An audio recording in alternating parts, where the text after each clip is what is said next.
What is up, YouTube? It's Kingfisher745, and this is going to be my Sunfire unlocking video. So basically in this one, I'll be showing you his last few tasks, his cost, and then his recruitment.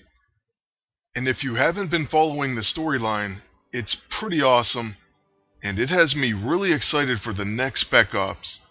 Now the first thing in this video is, the research is completed. So we're continuing right where we left off. And now that we have the Hand of Kagetsuchi, we can go ahead and equip it and use it 3 times in combat. And it is a decent weapon, especially if you're going to use it with Sunfire, and possibly someone like Human Torch.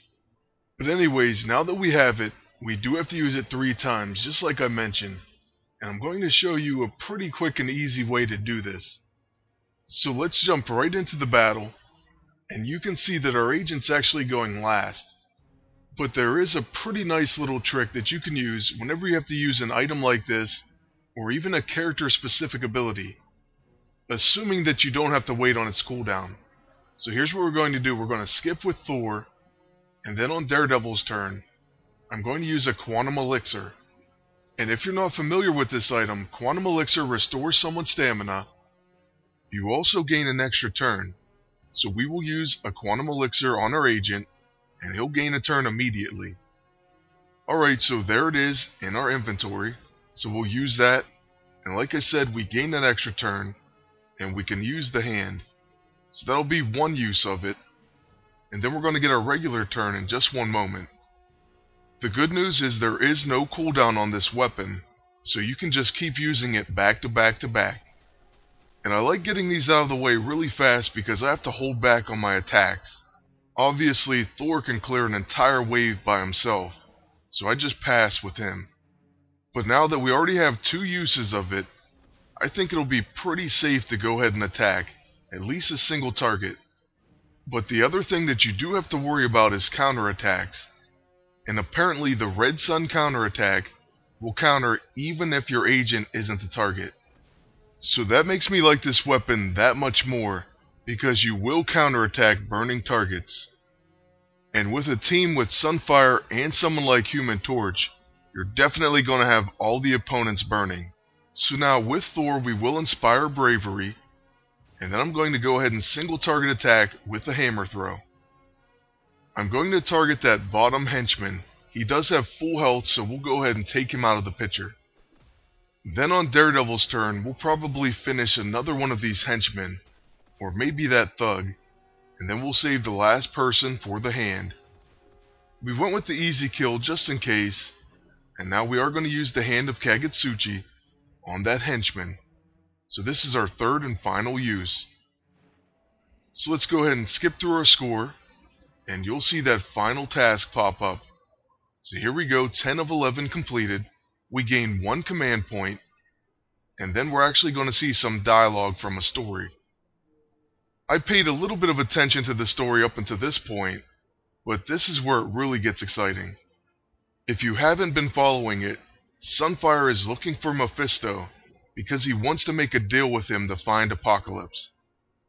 Sunfire was once a horseman, so he was brainwashed to go ahead and serve Apocalypse, and now he's really upset, as you can imagine. And he's looking for revenge. And it's pretty cool, our Archangel actually comes in, and he talks about it as well. So former horsemen can sense when Apocalypse is near. Obviously this is setting up the next Spec Ops, which is going to have Apocalypse as the boss, and Iceman as the recruitable character. There's also going to be some horseman alts.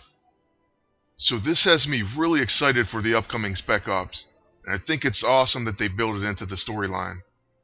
It adds more depth and meaning to these covert tasks and the recruitment of Sunfire, so I really have to commend PD on this. And even though they said there's only going to be those 4 horseman ults, I'd love it if they would go ahead and add Sunfires. But anyways, for task 11, we have to find and defeat Mephisto, and he's the boss of Chapter 3, Mission 5, in Season 2. And this was a really long battle, so I went ahead and cut to the end of it. Otherwise, this would have been like a 20-minute video. I think the fight lasted so long because Sunfire doesn't have any ISO 8. but I will definitely be using them together pretty soon in battle. In fact, as I speak, my Sunfire is training to level 8, so he should be a level 9 in no time, and I'll show you him in PvP, with the Torch, with Damon Hellstrom, and plenty of other amazing team-ups. Also, on my agent, I do have the Army of One equipped, and if you take a look at that, it applies burning to all enemies, so it does work pretty well with Sunfire. And I also love using the Dark Sigil. It'll apply burning, Dark Void, and weak point to all enemies. So these are just a few weapons that you may have laying around that you could try out with Sunfire. Now on to the last bit of storyline before we recruit him. He's kind of upset with us for stopping him, but we did save him from signing a deal with Mephisto. But of course we do extend an invitation to join us. Then I think he pretty much sees that we'll be fighting Apocalypse together. So it really is a great setup for Spec Ops 16, which I think is shaping up to be my favorite Spec Ops ever. It would be also amazing if they include Mr. Sinister along with Apocalypse. He was mentioned, so it's very possible that Mr. Sinister is coming. But regardless, we do know we're getting Iceman, at least 4 Horsemen alternate costumes, and we're going to be facing Apocalypse. I'm really hoping that we see some of the most amazing weapons, especially set items, that we've seen in some time. I think this game could really use a new powerful item set, something that could rival the Mystic and the Cube, and this next Spec Ops could be the perfect opportunity for that. So yeah, my expectations are pretty high, but Special Operations is usually my favorite part of the game, so I have faith that they can deliver. But alright, now that we've unlocked the recruitment, we're going to go ahead and purchase him for 90 command points. So this is coming close to the end of the video, but I will post some gameplay tomorrow. He may not have his level 9 quite yet, that video will probably come out around Tuesday, but he should be at least a level 8, and I may try him in PvP anyways. Actually, you know what? I will use him in PvP, even before he's level 9. So make sure you stay tuned for that video, and as always, thank you all for watching. Please like, comment, and subscribe, and until next time, good luck and take care.